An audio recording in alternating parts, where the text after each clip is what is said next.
You are looking at Julian's pronunciation guide, where we look at how to pronounce better some of the most mispronounced words in the world, like this other curious word. But how do you say what you're looking for today?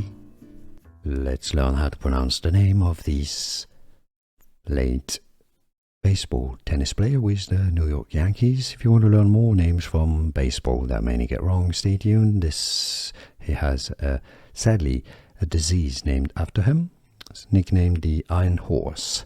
Lou Gehrig, not Gehrig. Lou Gehrig.